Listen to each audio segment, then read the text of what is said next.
Welcome to Movie House Cinemas. Popcorn? Yes, please.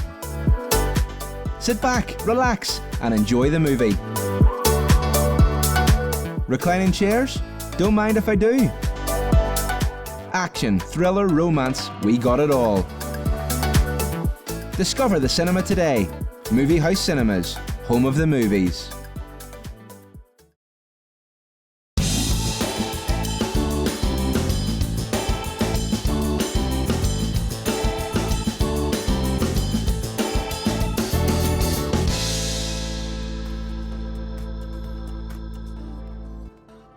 Good evening, and welcome along to Rob and Elliott tonight. Great to have your company with us once again. Coming up on the show, ahead of his gigs in Belfast and Derry, one of Ireland's greatest voices, Tommy Fleming, is going to be with us in the studio.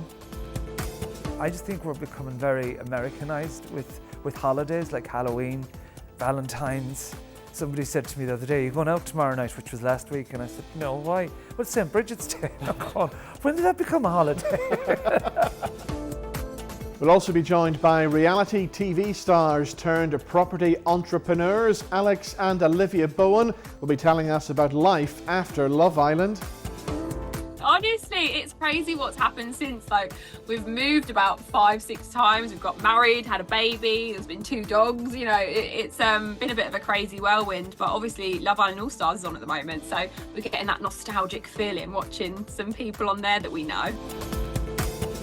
What would happen if World War III broke out in Belfast? We'll be chatting to Rosemary Jenkinson about her brand new book, The Memorisers. Imagine if we did not know that there was ever peace here. Yeah. And we always thought there'd been a war. Yeah. It's about indoctrination by the state and all of these things, which is, I think, fascinating about memory and history.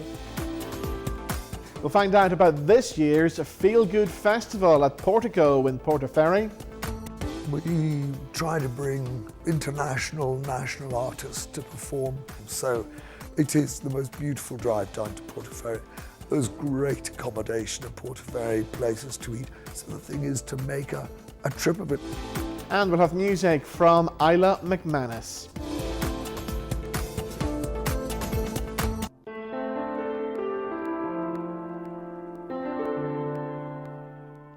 But as always, we begin the show with taking a look back at some of the big news stories of the week. To help us do it, Kim Kelly is back. How are you? I'm very well, thank you, and you? Very well, good to see you. Now, we're starting by talking about Eurovision. It's nearly that time of year again. And of course, the Irish song for Eurovision is being chosen tonight. Later on tonight, yes, on another TV channel, but you don't want to go there. Keep it Not right yet. here on Not yet. MVTV. You can flick over a bit later and catch Paddy then. But a blast from the past is in the running. Yes, so in the running, one of the 5, Samantha Mumba. Now, you might remember her. She was sort of, Ireland's answer to Britney Spears back in the day, I guess, wasn't she? They tried. She was good. She was a good singer. I was with Samantha Mumba on her very first TV appearance. Yes. It was on a TV talent show called Let Me Entertain You. That was a Northern Ireland It one. was BBC RTE, and they used to fly Jerry Ryan by helicopter up to Belfast to host it. Yes. She was very good. She was good, but she kind of moved to America and had kids and stuff, didn't she? Or something like that. Yeah, and she like kind of that. settled down. Yeah. But she is a good singer. She looks great. A good person, I think. I think she'd be, and people are going to remember her a bit, like the judges may kind of remember her from her fame. I think she's a good call. She's a good call for Ireland, but as we've looked at what's happened over the past few years with Ireland and Eurovision, Ireland did well last year. They did quite well. 5th or 6th last year with Bambi Thug, which I loved. It was such a visual feast on the night. Yeah. I know a lot of people are like, "Oh, that's not Johnny Logan." I know it's not Johnny Logan, but I think they are very talented. Yes. Just maybe not to everybody's taste. Yeah. But I think Ireland did itself really proud. And I love that in Northern Ireland, we've got kind of 2 teams to support, Exactly, we can kind of jump over to the UK. Now, again, I loved the UK song last year. That lovely guy, what do you call him? I never remember his name. He was in... Yes, the lovely he's guy. Very camp. Yes, he's and he called was in Ollie Alexander. And he was in the box. Ollie I loved Alexander, the is song, that him? Ollie Yes. Alexander, from years and years. He did that song, and it was inside a box, and it looked really good on the telly, but it didn't look good in the stadium. Also, he didn't quite have the vocals, because what they forget is a song contest. Yeah. You know, it's a singing contest, Yes, although I yeah. really liked him. Yeah. It'd be interesting to see what the UK come up with this year, because they're kind of going in the right direction. Yeah. Yeah, but we're not quite there yet. But yes, Ireland seem to have finally Yeah. pulled their finger out, you know, and got good stuff. So I'm looking forward. Go on, Samantha. Well, that's the thing. She has to get through the Euro song first. She has to actually, and fair play to her. Like, she was a big star back in the day, and she's going to stand there with like pub singers from Donegal. No offence to pub singers from Donegal, no offence. But you know, she was at the Grammys and all. She was a big star at a time. So fair play to her, you know. Exactly. So go on, Samantha. Okay, from Eurovision to something I'm quite excited about. Yes. A pub in a little store. It's not in a little store, No, it's isn't it? next to a little Next store. to it. Yes, so Lidl, in their wisdom, have decided that they're going to start opening, well, I assume they're going to start opening pubs, and this is just not a one-off. And the first one is going to be in Dundonald. Now, Dundonald is East Belfast. Yes, it's got a big catchment area for houses. It's next to a couple of big housing estates, and there'll be a lot of suburban dwellings. And there is a Lidl store there, and it's at the end of the glider line. So there's a glider park next to it. I've thought about this, you see. Well, they have. I imagine that they've sat down in Munich or somewhere. You know, I'm going to do a German accent now. You imagine they've sat down in Munich and gone, oh, this will be great. We bring pubs. I think they're going after the Witherspoons market. This is only what I think. Yeah. And they've thought this is a good idea. What they haven't factored in is that in Northern Ireland specifically, we're Hallions. Yes, exactly. And that's what marks yeah. us out from the UK and probably people from the Republic of Ireland. We tend to be a bit more Hallion-y. Yes, yeah. Can't really be trusted. You know what I mean? Round the old drink. Exactly. You know, yes. you know, whereas, you know, somebody from Munich would go in and have a, you know, like a quick shot and then be on his merry way. You and I would be in there till closing time. Till closing basically. time, Yes, yeah. and then we would walk home with a toaster and an ironing board that Could would you go in the middle of imagine going in, getting absolutely full, and then trying to do your shopping? Yeah, so it'll be interesting to see. I do think, I mean, I know it's a bit of a weird idea, but you know what, pubs are really dying in Ireland in particular. Yeah. And I think it's lovely that they're actually investing in a pub, because pubs are finished. Yeah. And funny, I was in the bookies the other day. And I noticed there that there's lots of wee old men sort of sitting, and they obviously go in there for the companionship, for the company. And I know that's what pubs used to be. Pubs used to be kind of the heart of our communities, and I know drink's bad for you, but I think there's a lot of sort of older people who really relied on pubs, and I think it's good. You know, I think it's nice. Anything that is an investment in the economy while it's in this powerless state surely is a good thing. So go on, Lidl, and they do promote local things. They promote, do, of course, yes. So we'll go in there and have Irish vodka and, you know, whatever. However, let's try and behave ourselves. And go to the Lidl pub. I can't wait. I can't wait. Actually. Right, one more story. What have you got for us? Do you ever fancy being an animal? No, me neither. No, not really. Okay, no.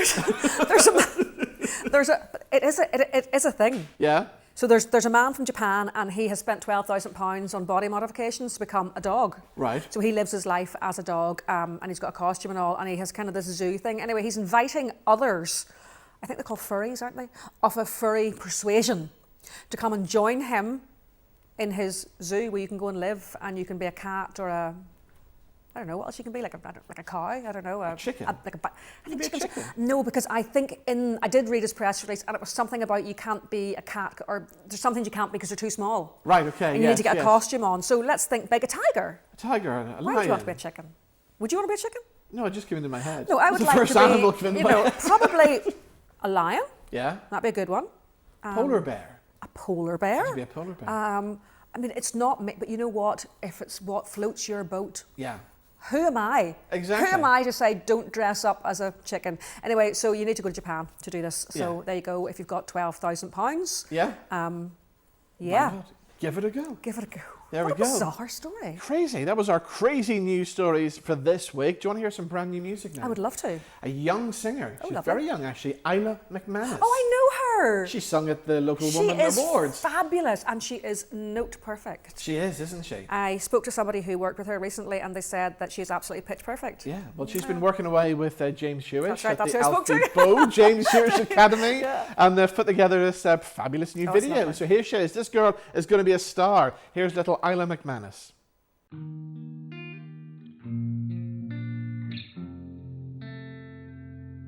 Over a while that it was rough, but lately I've been doing better than the last 4 cold Decembers I recall. and I see my family every month. I found a boy my parents love. He'll come and stay the night, and I think I might have it all. And I thank God every day for the man he sent my way. But I know the things he gives me he can take away. And I hold you every night, and that's a feeling I wanna get used to. But there's no girl as terrified as the girl who stands to lose you. Oh, I hope I don't lose you. Please stay. I want you, I need you, oh God. Don't take these beautiful things that I've got. Please stay. I want you, I need you, oh God. Don't take these beautiful things that I've got.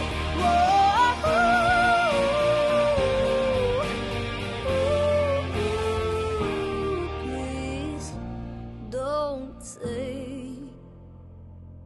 I found my mind, I'm feeling sane. It's been a while, but I'm finding my faith. If everything's good and it's great, why do I sit and wait till it's gone?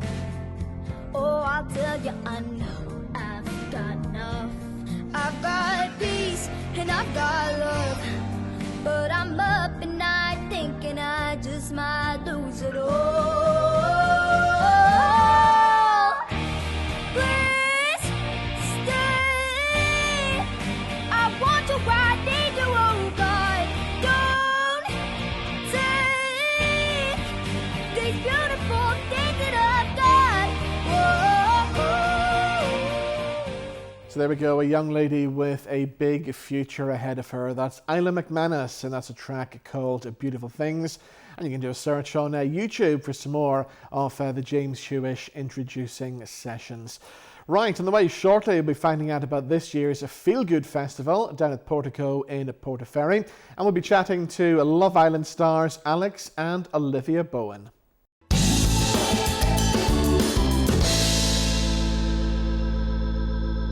Heading to the North Coast, the Jet Centre in Coleraine offers entertainment for everyone. There's an 8-screen movie house cinema with all the best movies, 10-pin bowling, a massive arcade, soft play for the wee ones. Outdoors, there's a mini fun park and gem mining, plus an 18-hole floodlit mini golf course. Rain or shine, there's something for everyone here at the Jet Centre. Find out more at thejetcentre.co.uk.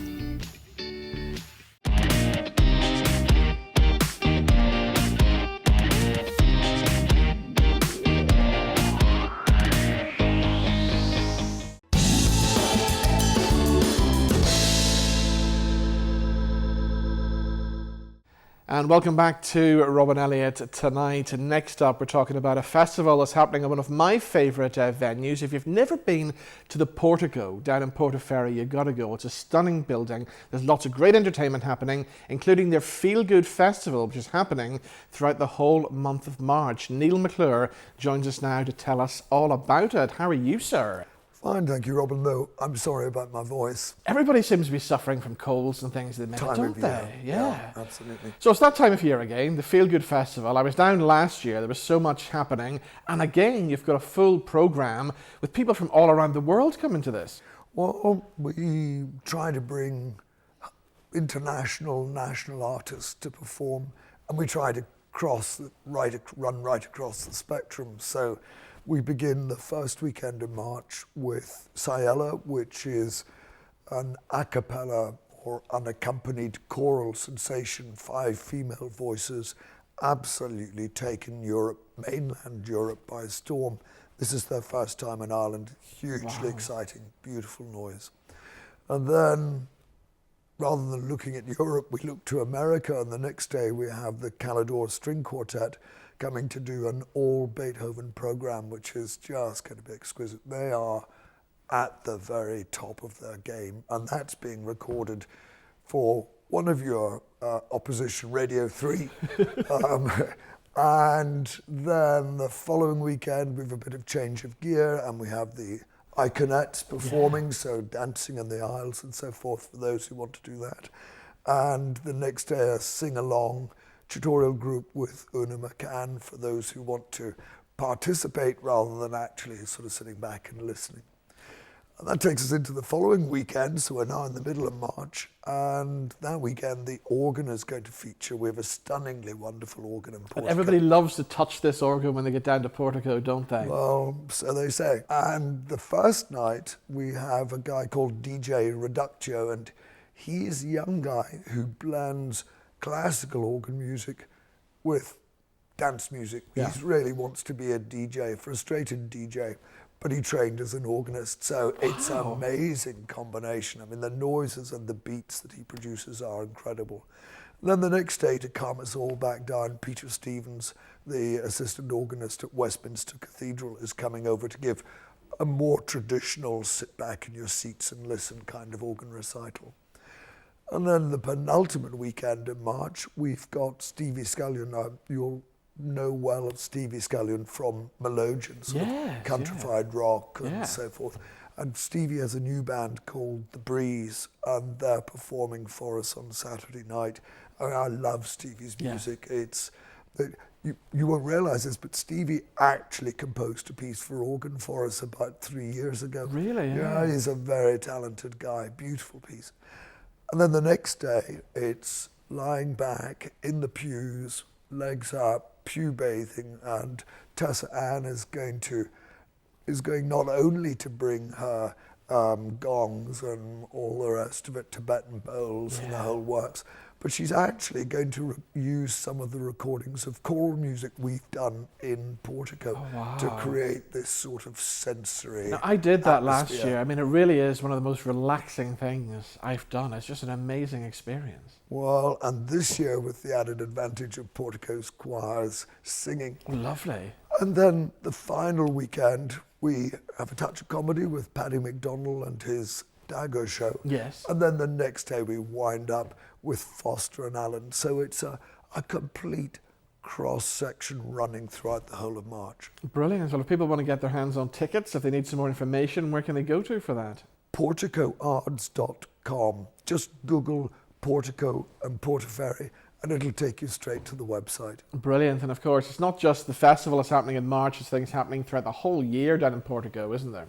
Well, we try to have a very mixed programme, so there's lots of comedy, there are tribute bands, and then there's the classical stuff, and we've got some pretty amazing classical stuff coming up. Craig Ogden, the internationally recognised classical guitarist, is coming to give a recital. And then we've got Voces 8. Voces 8 are in the top 3 choirs in the United Kingdom. Stunningly beautiful sound. And they're doing a workshop in the afternoon and then performing in the evening. But perhaps the best example of Portico's brass neck in terms of programming events is we've got Olivier Latry coming on the 1st of June. He is the organist of Notre Dame. So he's the guy, if you remember when they reopened the cathedral and they blessed the organ, he's the guy who was playing. And so this incredibly brilliant organist is coming at the start of June.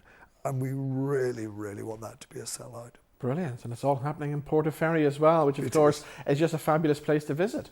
Well, it is the most beautiful drive down to Portaferry.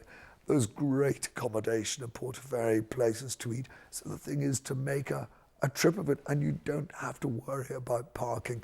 There's lots of parking in Portaferry. Indeed. Well, Neil, good to see you, and the best of luck with this year's Feel Good Festival. Well, thank you, Robin. Thank you for having us. I hope we'll see you there. Well, of course, yeah.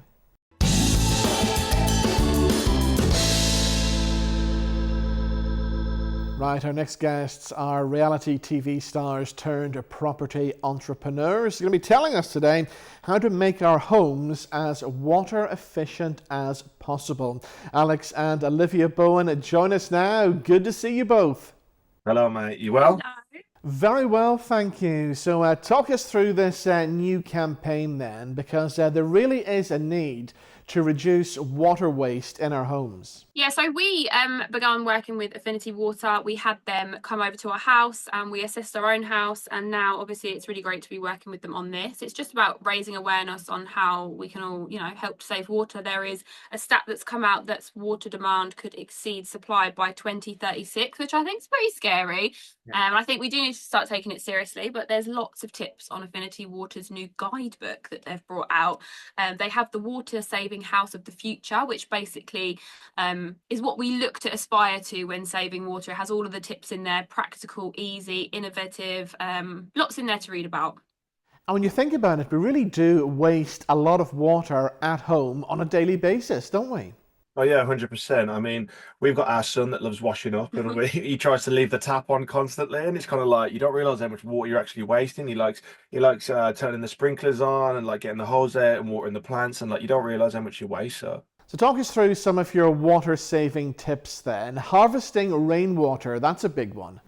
Yeah, we started doing the rainwater harvesting. Obviously, we've had lots of floods and lots of rain recently, and I think people are like, well, how are we in this predicament if we've had all this water? But it's about, having clean water that you can actually use. And this rainwater harvesting with a water butt in your garden is probably one of the best ways.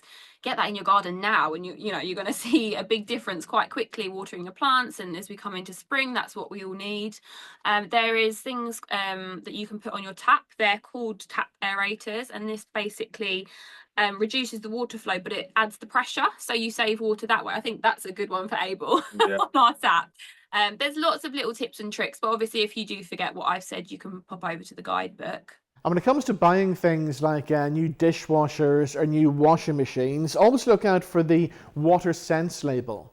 Yeah, I think that's a really great thing to know, that if you are in the market for a new appliance, then look out for that little label, and you're already doing half the work just by choosing an appropriate dishwasher. So tell me about becoming property entrepreneurs then. Is this something you've always been into? How did it all happen? So we actually bought a house that required a full renovation about 5-6 years ago now. and we kind of fell in love with the whole process of it, to be honest.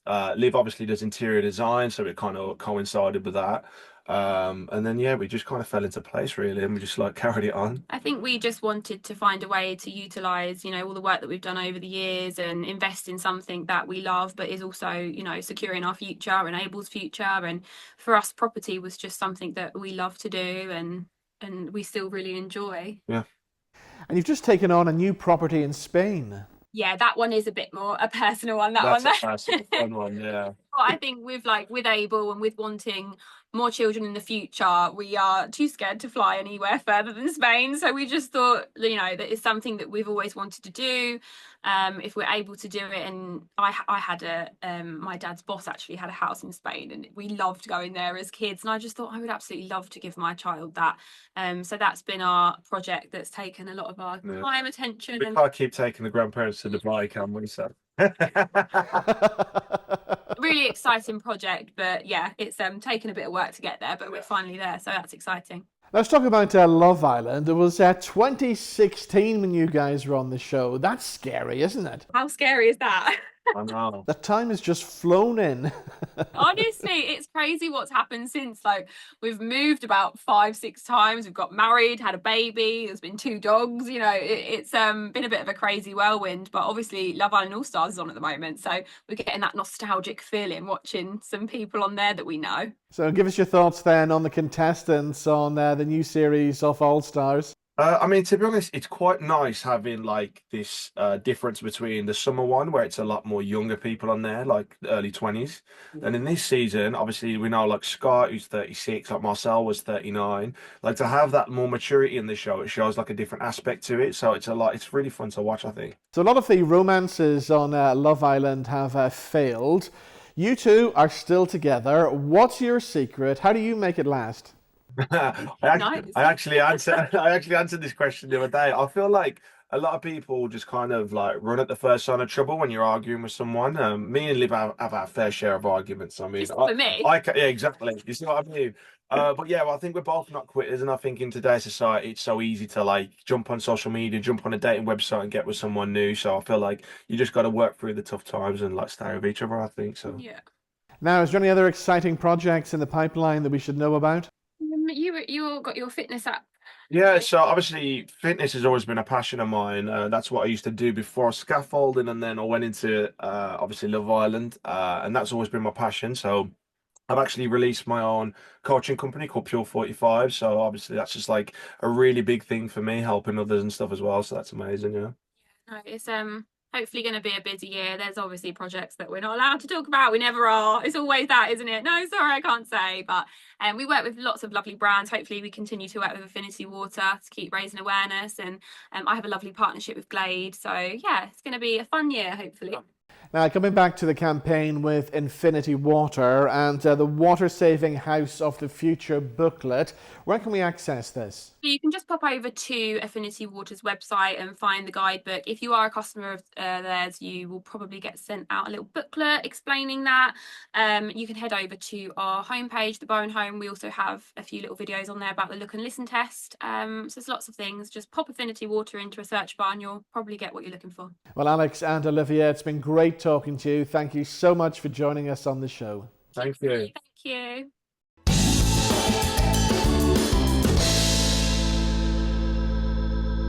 Right, still to come, we'll be chatting to singer Tommy Fleming, and author Rosemary Jenkinson tells us all about World War III breaking out in Belfast. It's all featured in her new novel, The Memorisers. We'll chat to Rosemary right after these.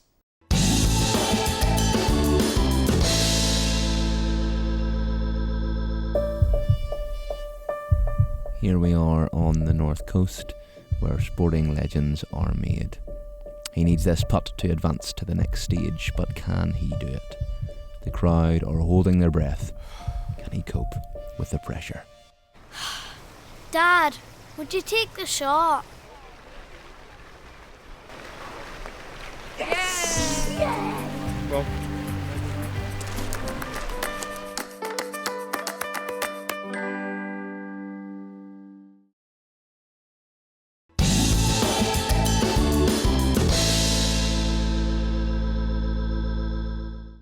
And welcome back to Robin Elliott tonight. My next guest is become a regular on the show over the past few years.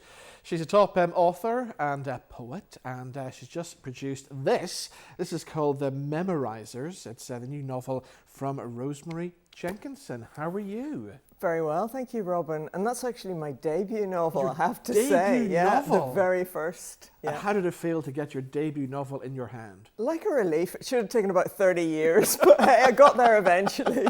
The first thing you notice when you open the book, it comes with a warning as well. It comes with a government warning.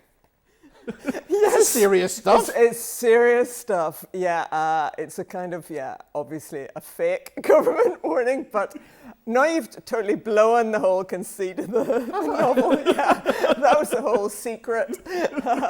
But yeah, it's strong stuff, this. Yeah, so this is what happens when World War III finally breaks out then.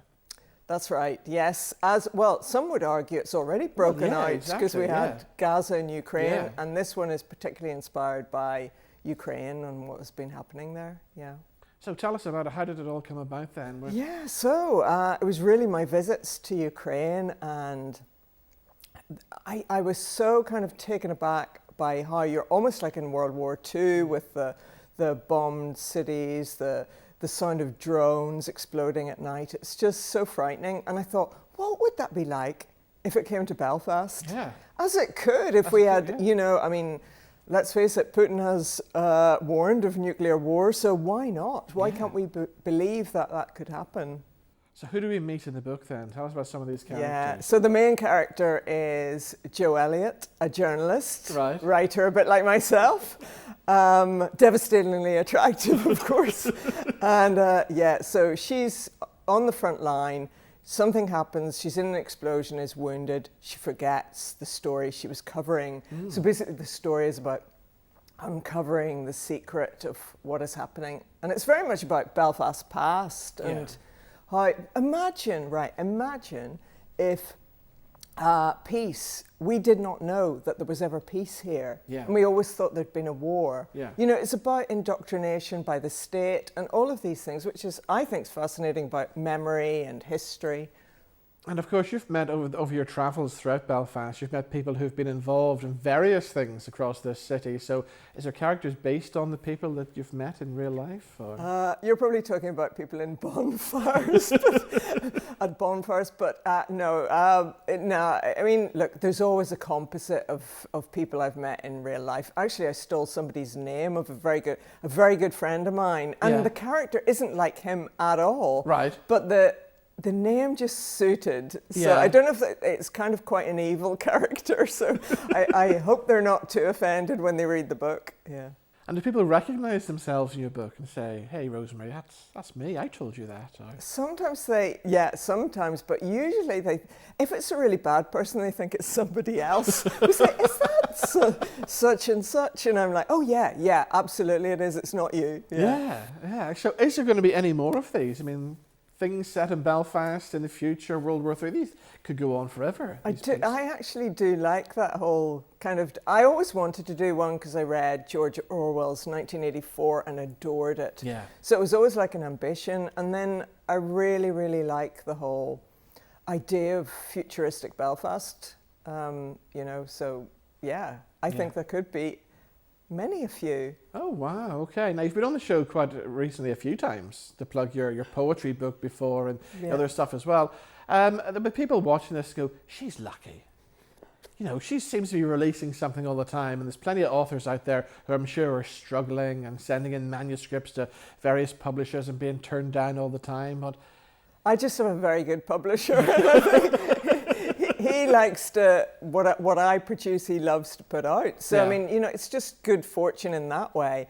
But I mean, for years I've had things in the drawer and never come out, and particularly with plays, you know, you've got ones that never happen. So, you know, but it is that total balance. You take the good times with the struggling times, and, you know, eventually, if you stick around enough and are persevering, you know, you will get there. Yeah. So 2025 then is shaping up to be a good year. The book is out now, and then you've got the American tour coming up. So I have. I'm going to promote the Memorisers on tour, and I'll be going in April for 2 weeks to New York, Philadelphia, New Jersey, and St. Louis, Missouri. So, so yeah, it's usually rock and roll. It's always the musicians who get that fun. Yeah. So I'm like thinking, well, why don't I do a reading tour? Because, I mean, Oscar Wilde did a really famous one. Dylan Thomas, all the kind of the greats that I admire did American tours. Yeah. Dickens, you know, he wowed America. So that's the whole plan, Robin. Brilliant. So how rock and roll is your tour going to be then? Oh, really? I'm going to, as soon as I arrive in New York, I'm going to say, I have nothing to declare but my genius, like Oscar Wilde. So, you know, I'm all prepared. Well, I'm going to say I have nothing to declare but my Guinness, but, just to be different. But yeah, so I have everything planned, and yeah, it should be wild. I'm hoping for a good few after parties. Yeah. Brilliant. So what kind of venues are you playing then? I'm playing at the... You see? You're getting the lingo down as well, Starring, perhaps? At the American Irish Historical Society. That doesn't sound so rock and roll, but it is. But it's still very prestigious. Yeah. So, and universities, St. Joseph's and College in New Jersey and University of St. Missouri. So, all sorts of, and Glucksman Ireland House, all these sort of great establishments that celebrate Irish work. Yeah. And that's the whole thing. You're kind of part of a whole scene celebrating of Irish American, talent. Yeah. Brilliant. So, So the book is out now. I'm going to get you to read a little extract in a Okey-doke. second from the book. But in the meantime, if people want to get their hands on this, where can they go to? Is it on Amazon and all the usual places? Yeah, No Alibis have ordered it. It should be in Waterstones, Paper Book Scissors, you know, all the Belfast bookshops it should be in soon, if not by now. So, And I might be coming back, Robin, because I have another book. Is there another thing? I'm not going to tell you. Shall we keep it a secret for the next time? Keep it a secret for the next time. But is it a novel? Is it a poetry book? Well, give us a little clue. Okay, it's shorter than a novel. Okay. It's more short stories then, isn't it? And I thought I was being really like sort of gnomic and mysterious there, but you got it. You got it. We love your short stories as well. We do. Robin. I'm going to hand this over to you to Okey give us doke. an extract. And well, here she is with a little extract from her brand new book, The Memorisers, before she hits that American tour.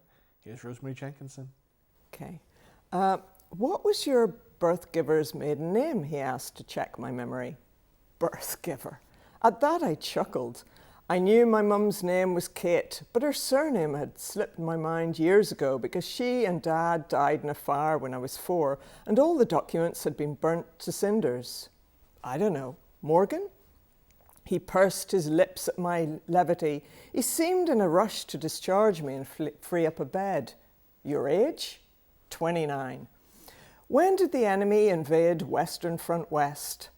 I paused while the numbers disentangled themselves. PN 35.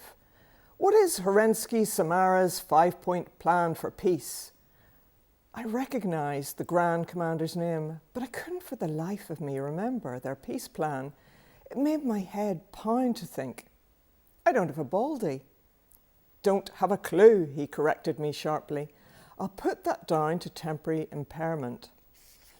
Local dialect had been forbidden for the past 10 years. All that was permissible were some mainstream anodyne words of American and British slang from the Diversifying Dictionary, but it was strange how words kept leaking through the crack in my skull. On the streets, dialect was still spoken, though most people whispered it, in case anyone in authority designated it word crime. Social cohesion was the only means of winning the war, said the Grand Commander. Unity through language, they insisted.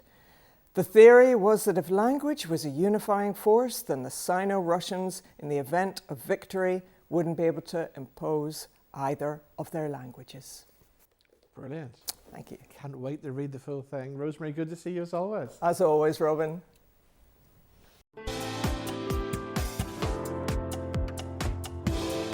Right, let's do the What's On guide, where we take a look and see what's happening throughout Belfast and beyond over the next week or so. We're starting off at the Grand Opera House, and the National Theatre's acclaimed production of Warhorse continues until the 15th of February. And this unforgettable theatrical experience takes audiences on an extraordinary journey from the fields of rural Devon to the trenches of First World War France.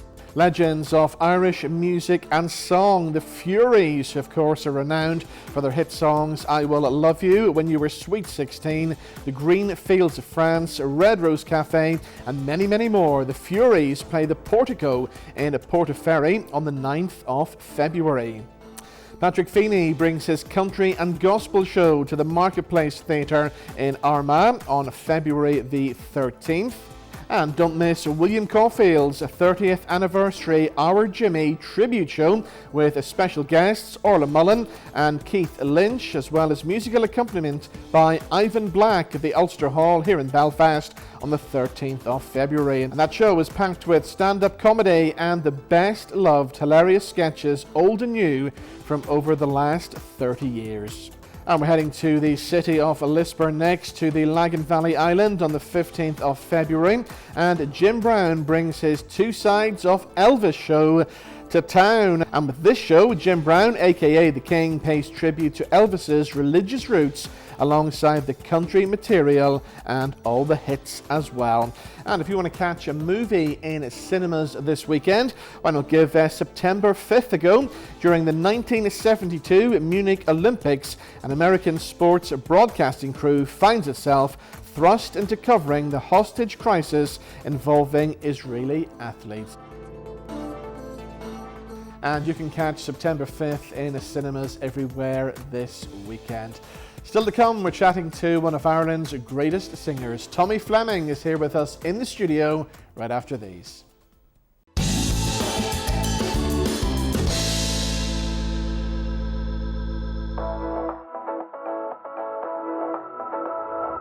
Let the good times roll at Super Strikes at the Jet Centre. You can now book your lane online.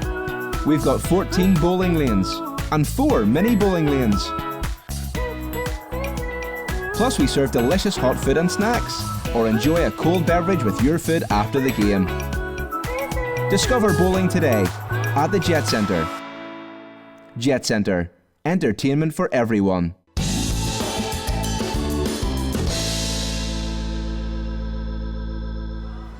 All of my pride was gone. Oh no, something inside so strong, something inside so strong. I know that I can make it, but you're doing me wrong, so wrong. So there we go, and of course Tommy Fleming is back out on the road. He's coming to Belfast, he's playing the Ulster Hall, and of course the Millennium Forum in Derry as well. And he's here in the studio, and he's just told me it's been 2 years since you last sat there. Yeah, I know, yeah. It is 2 years, yeah. We did it via Zoom last year. We did on a Christmas thing, yeah, didn't we? We were like going back to COVID again with the Zoom meetings. Wow. Yeah, it's like your annual gig, you're always here. Last year I wasn't. Last year you weren't, yeah. But before that you're always here, and of course you're back in the Ulster Hall again. Back in the Ulster Hall, one of my favourite venues in the north of Ireland. I suppose it's the history of it, the sound in it alone.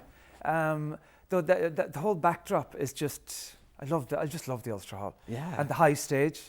It's the highest stage we play in the country. Wow. Yeah, it's even higher than the Boar's Gosh. Really? Yeah, it's the highest stage for me anyway. Yeah. Yeah. And last time we spoke, I think you were either going to, or you just come back from Australia, but they seem to be loving you down under, don't they? Probably too much. I was just coming back. Actually, because that's why I couldn't come up. I was meeting myself coming back at times. I did 8 weeks in Australia. What the problem was, not a problem, but COVID, we lost 3 tours in Australia, so I had to kind of make up for something. Yeah. So we ended up doing 2 back-to-back tours. And in saying yes to the tour, I kind of forgot that I'm not 23 anymore, 54 this year, and I found this one hard. Found it very, very, not just physically hard. I found it mentally, emotionally hard. It was a hard tour. It was. I didn't have my own band with me because it was too long.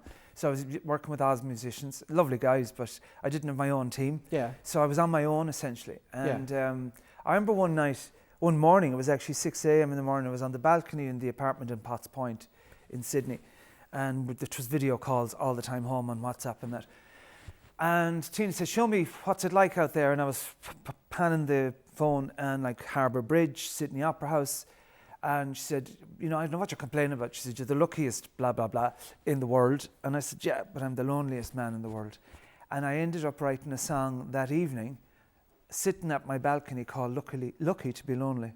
Wow. Yeah, so some things happen out of bad things. And, but to answer your question, Australia's been very, very good to me. It's been very, very good to me. But I think it's time somebody else went over now and did a few gigs in it. Does this mean you're thinking about retirement? Are you thinking of slowing down? Or James, my publicist, and I had this discussion in the car. And I'm actually thinking of slowing down. Yeah?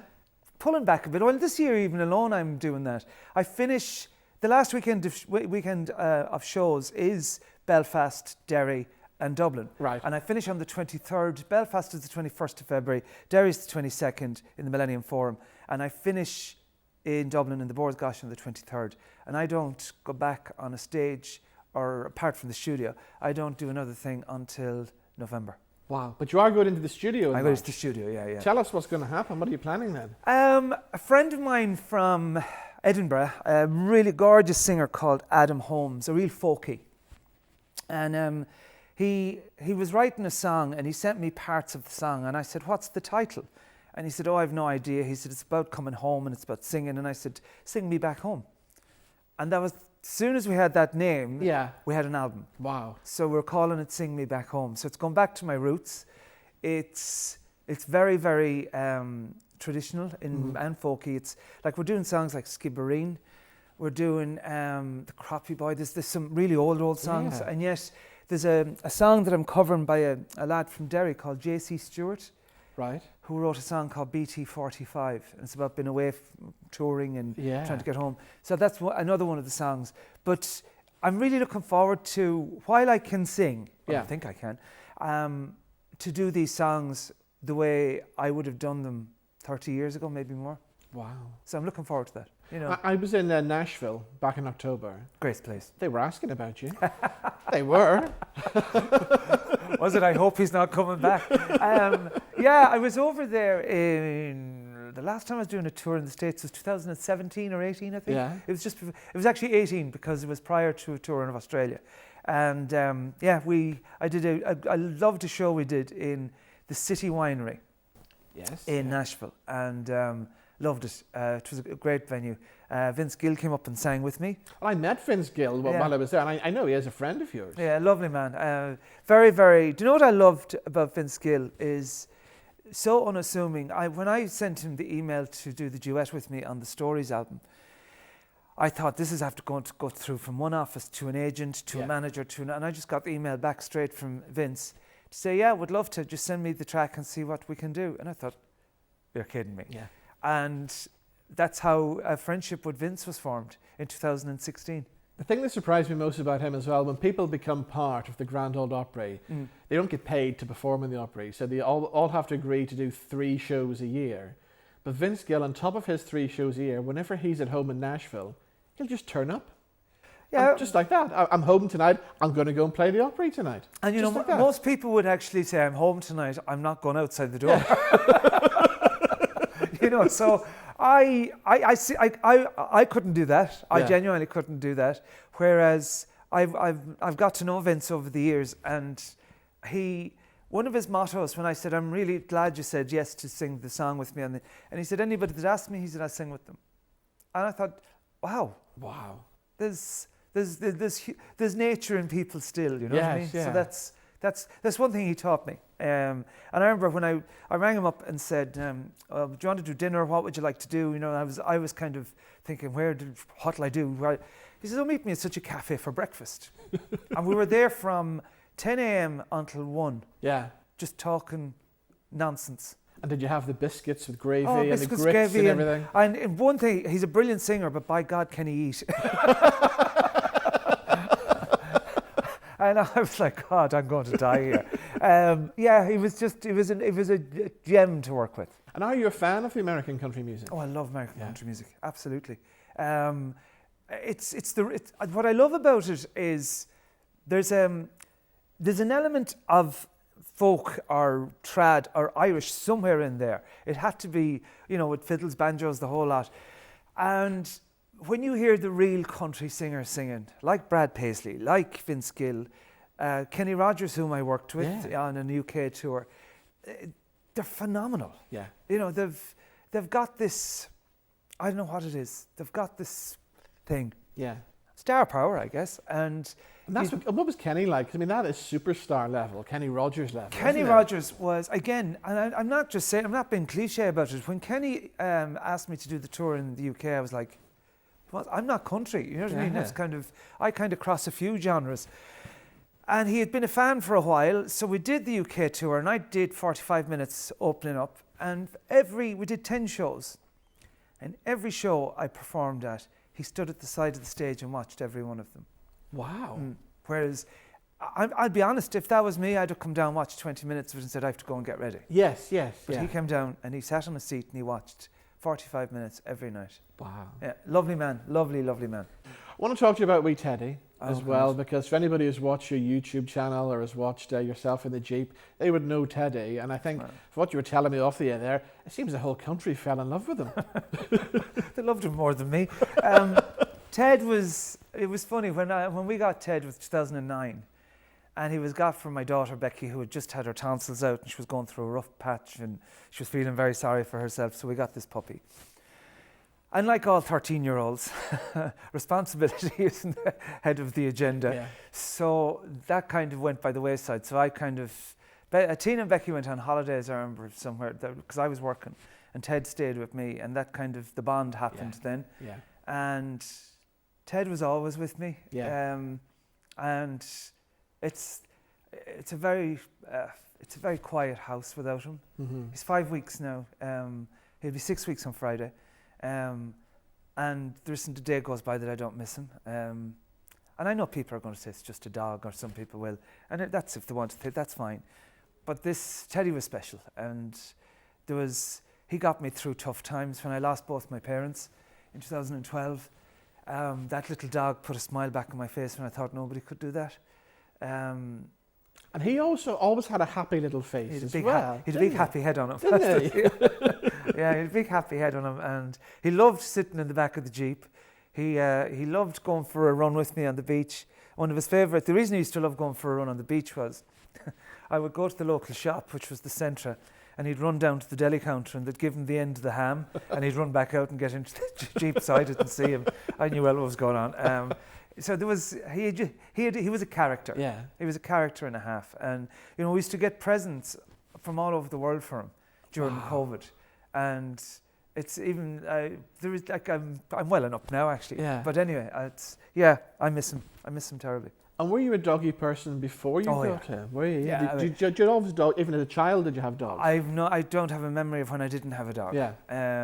I grew up on a farm. Yeah. So there was always animals around me. I always had Jack Russells. Right. And I didn't. My dad and Mum did. But they were always ours as well. And we had 3 or 4 dogs always in the house. And then even I had a dog before Teddy was Freddie, and he passed away. So I think the price of loving little dogs like that is, the price of that love is grief. Yeah. And it's heartbreaking. Yeah. I'm lucky that Mia's only 2 this week, so she is. So she's got a enjoy bit of time, every minute of it. But I dread to think of the day when she's no longer with us. Don't wish her away. Enjoy every minute of it. Enjoy the here and now. Yeah. That's what I always say. Will you get another one? Not yet. No. I would feel that I'm replacing, and I will never do that. Never. The time will come when I know I'm ready. Yeah. Or when it's right. It's not. I'm not there yet. Yeah. Yeah. Just not there yet. Even when I was driving up today from Sligo, and it's funny. This is going to sound ridiculous, but he was always in the back of the Jeep with me, and I found it very hard to get back into that Jeep. So I changed the Jeep 4 weeks ago. Wow. Yeah. So yeah, that was some people would say that's drastic, but it's too much of a memory. So I just said, he had nail prints all over the seat, the seats and stuff. So I thought, no, I can't. Everywhere I look, he had imprinted everywhere. Oh, yeah. My God. Okay, we're approaching Valentine's Day. Are you a romantic person? No. No. I am. Well, I should say that we are ish. Yeah. We're not the sloppy big card with the love heart on the front of it, buy chocolates and all of that. Right. But you'll take her out for dinner. Absolutely. We won't do it on Valentine's night. Right, no. We'll do it the week after. Yes, yeah. We never did Valentine's night. I just think it's another commercial. Do you know what it reminds me of actually, Robin? It reminds me of school. Yeah. And idiots putting Valentine cards into school bags. Do you know what I mean? That's what it reminds me of.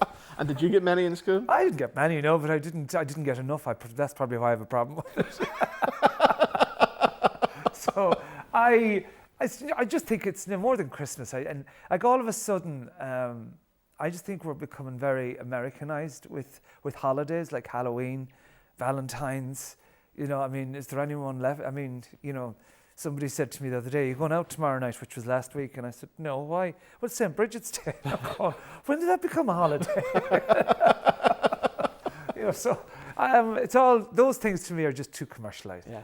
What about romantic songs? Is there a song you consider the best love song of all time, or the greatest romantic song that you maybe have in your catalogue?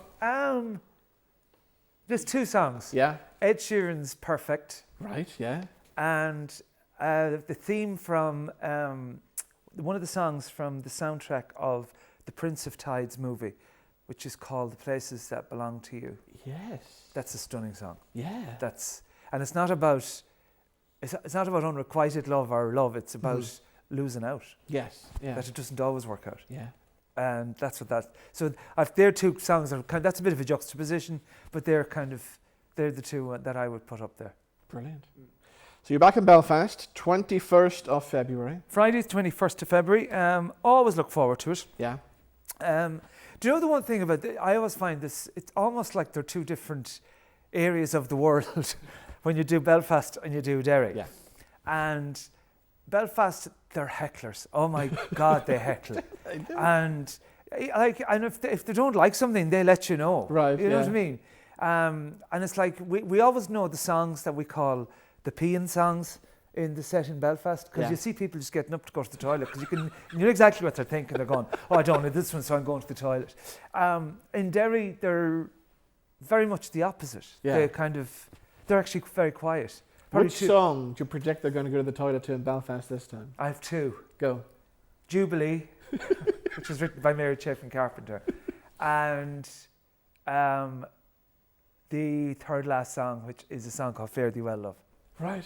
So they're the two. That's what it has been so far everywhere else. And what's life like backstage? Well, what's on a Tommy Fleming rider list? What do you have to have in the dressing room? Tea, coffee and water. Is that it? Oh God, yeah. Yeah? What else would you have? I don't know. I've been in these stars' dressing rooms before, and they've had all kinds of food, Jack and Daniels, fruit, and Jack Daniels. They forget they have all to pay kinds for that. of things. Yeah. Yeah. So why? You know what I mean? Like, The one that surprised me most, and James is sitting in the corner there, and he organised this one. But I went backstage to meet Paul Weller, who was actually more nervous than I was. He was more nervous about doing the interview. But I walked into his dressing room, and there was like 2 packets of crisps and 2 little small bottles of wine. And I says, Paul, this is hardly rock and roll, is it? But that's all he wanted. I get that. Yeah? I completely get that. I went back in the 90s. I won't say the artist, but I went to see somebody I knew in the Olympia. And we went backstage, and there was one dressing room devoted completely to the rider, and it was beers, spirits, food, da-da-da. And I just looked at him and I said, you know you're paying for this. And he goes, what do you mean I'm paying for it? I said, you're paying for it. Yeah. I think that was the last time he had a rider. Yeah. So I just don't, what else do you need? Yeah. What about the fans? Have you ever had any scary kind of stalker fans? I'm afraid to say it. There's been one or two. Yeah. One of them was Australian, who got into the hotel and got the room beside me. Wow. How that she managed that, I don't know. Another one, and this happened in Ireland, another one, not so much faked her own death, but put out the word that she had died to see what I sing at her funeral. Wow. That happened. That was a scary one. That was a bit that's just not. That's so scary. Other than that, even the word fan I find funny. Yeah. Somebody likes the music, that's great. They're a follower of the music or whatever. I just think when you say my fans, I just find it very very big-headed or very cocky, or where it's not. Do you know what I mean? I'm the same as everybody else. I get up in the morning, I put my trousers on one leg at a time, and I get on with life. And it's, I don't make a fuss. I don't think I do, James. Right, 21st of February, Belfast, 22nd, Derry. You're back in the studio in March then, and then when can we get the album then? The album, I would have thought I wasn't superstitious. Right. But apparently I am, according to my good wife, because every time I had an album with 15 tracks on it was a success. So there's going to be 15 tracks on this album. Every time I released it around the 20th or the 21st of October, it's been a success. So it's going to be released on the 21st of October, 2025, with 15 tracks on it, and it's going to be called Sing Me Back Home. Brilliant. We look forward to that. Tommy, Thank you. As always, it's great to see you. Hopefully we'll see you soon. We'll see you next year. And you come back for the pilgrimage. Annual visit, exactly. Right. What can we do? It's the end of the show. We're going to play out with the man himself. Here he is, Tommy Fleming. See you next week. Bye-bye. Oh, hard times come again no more. While we see mirth and beauty and music bright again, their parade forms fading out the door. Though their voices are silent, their pleading looks will say, oh, times come again. No